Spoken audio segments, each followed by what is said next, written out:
Class आज की हमारी पोयम है विश्व राज्य।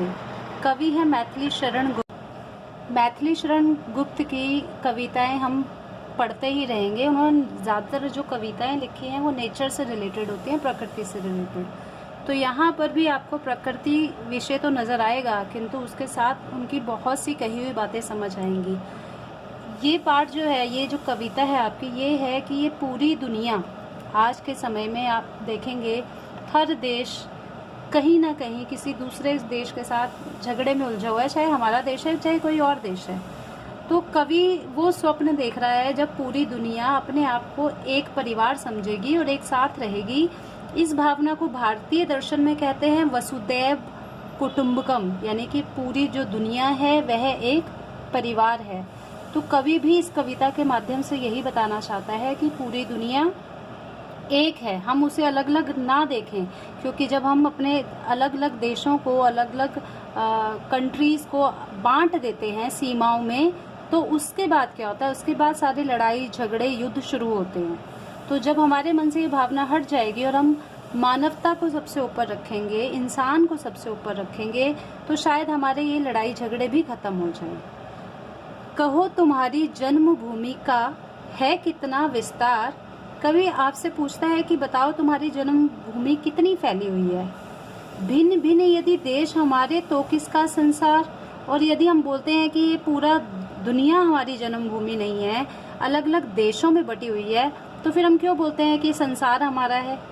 तो फिर ये संसार किसका है, क्योंकि संसार तो टुकड़ों में बट गया।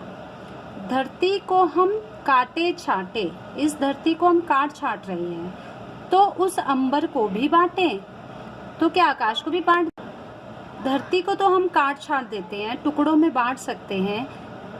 आपने देखा होगा बाउंड्री वॉल भी कई जगह होती है, तारें लग जाती हैं। तो क्या आसमान में ऐसा पॉसिबल है। ठीक है, हम बोलते हैं कि जितनी धरती है उसके ऊपर का आकाश हमारा है, लेकिन क्या आप वहाँ बाउंड्री वॉल बना सकते हो। बिल्कुल नहीं बना सकते। एक अनल है, अनल मतलब आग। एक सलिल है, सलिल मतलब पानी। एक अनिल संचार, अनिल मतलब हवा। अनल और अनिल में एक मात्रा का फर्क है, एक आग है, दूसरा हवा है। तो आग, पानी, हवा पूरी दुनिया के एक जैसा नहीं लेती, हम सब ये एक जैसा ही लेते हैं। कहो तुम्हारी जन्मभूमि का है कितना विस्तार। फिर हम क्यों जन्मभूमि में बांट देते हैं इस दुनिया को। पूरी दुनिया ही हमारी क्यों नहीं है। एक भूमि है, एक व्योम है। ये जो धरती है ना, इस जो दुनिया बनी हुई है वो एक ही तो है, हमने टुकड़ों में बांटा है। आसमान भी एक है, एक सूर्य है, सूरज एक है। एक सोम है, सोम मतलब चांद, चांद एक है। जब ये सब कुछ एक है तो हम सब टुकड़ों में क्यों बांट रहे हैं। अच्छा, इसमें ध्यान देने वाली बात है, यहाँ 5 चीजें आई हैं, आग, पानी, हवा, धरती और आसमान। क्या आपको पता है कि इन 5 तत्वों से हमारा शरीर बनता है। हमारे शास्त्रों में माना जाता है कि हमारा शरीर इन 5 तत्वों से बना हुआ है। तो इन 5 तत्वों से ही तो हर इंसान बना है ना, इंसान अलग अलग तो नहीं बना ना। सबके शरीर में यही 5 तत्व हैं, और जब हम मरते हैं तो इन्हीं 5 तत्वों में विलीन भी हो जाते हैं। एक प्रकृति है, एक पुरुष है। प्रकृति, अगर आपने कभी शिव जी को देखा होगा तो देखा होगा अर्धनारीश्वर रूप में। एक तरफ वो आधे स्त्री होते हैं, आधे पुरुष होते हैं। मतलब इन दोनों को मिलाकर हम एक बनते हैं, और उससे हम अलग अलग रूप ले रहे हैं। अलग अलग इंसान के रूप में अलग अलग तरह के रूप हमारे धरती पे पैदा हो रहे हैं। तो जब हम सब एक हैं इस तरह से, तो फिर हमने जन्मभूमि को ऐसे क्यों बांटा हुआ है। ठौर ठौर का गुण अपना है। ठौर ठौर मतलब जगह जगह के अपने अपने गुण हैं। आप देखोगे यूरोपियन कंट्रीज में स्नोफॉल होता है, बहुत ठंडा रहता है। अफ्रीकन में बहुत गर्मी होती है, वहाँ बहुत वेदर जो है गर्म रहता है। तो एक तरह से हर जगह के अपने अपने गुण हैं। ऋतुओं का कंपना तपना है, और ऋतुएं जैसे आती हैं उसके हिसाब से हम में बदलाव आता है। सर्दी आ रही है तो हम कांपते हैं, गर्मी में हम तप रहे होते हैं। सम शीतोष्ण एक रस हमको होना है अविकार। समान शीत या उष्ण, समान सर्दी या गर्मी हमारे लिए एक समान है। सर्दी है तो ठंडी लगेगी, गर्मी है तो गर्मी लगेगी। पर हम लोग तो नहीं बदल जाते ना, हमें तो वैसा ही रहना है। अच्छा, इसका एक और अर्थ है, हमारे जीवन में सुख आए या दुख आए, हमें उनका सामना करना है, हमें बिना अपने आप को बदले वैसे का वैसा ही इंसान बने रहना है। तो फिर हम इस धरती को टुकड़ों में क्यों बांटते हैं? अलग अलग हैं सभी अधूरे, सब मिलकर ही तो हम पूरे। अगर हम एक शरीर के अंग की तरह मान लीजिए, अगर हम अलग अलग हैं तो हम अधूरे हैं, और अगर हम मिलकर रहते हैं तो हम पूरे होते हैं। तो हम एक दूसरे की सहायता कर सकते हैं। एक दूसरे का पूरक है एक मनुष्य परिवार, और हम एक दूसरे के पूरक हैं। एक मनुष्य जो है परिवार की तरह एक दूसरे के साथ रह रहा है, समाज की तरह एक दूसरे के साथ रह रहा है, तभी वो एक दूसरे के काम आ पाता है। तो इसीलिए हमें धरती को अलग अलग टुकड़ों में नहीं बांटना चाहिए।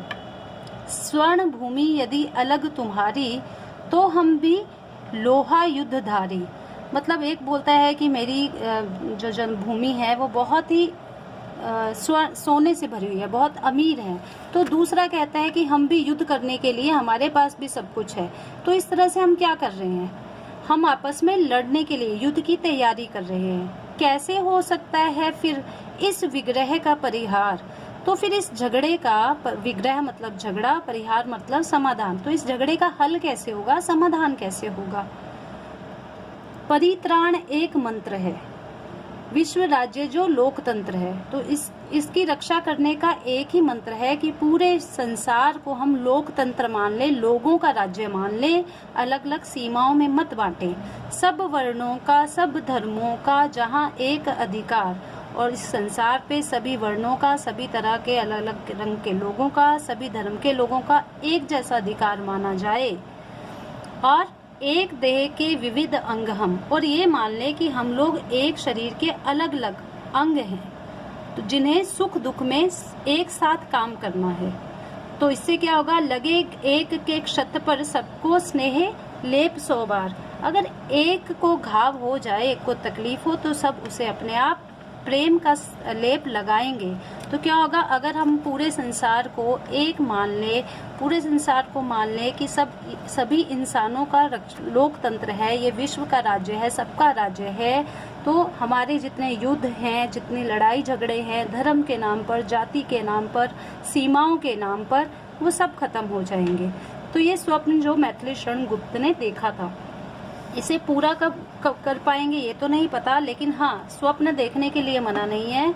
तो आप इस कविता को 2 बार पढ़ेंगे, नहीं समझ आएगा तो इसको एक बार फिर से पूछ सकते हैं।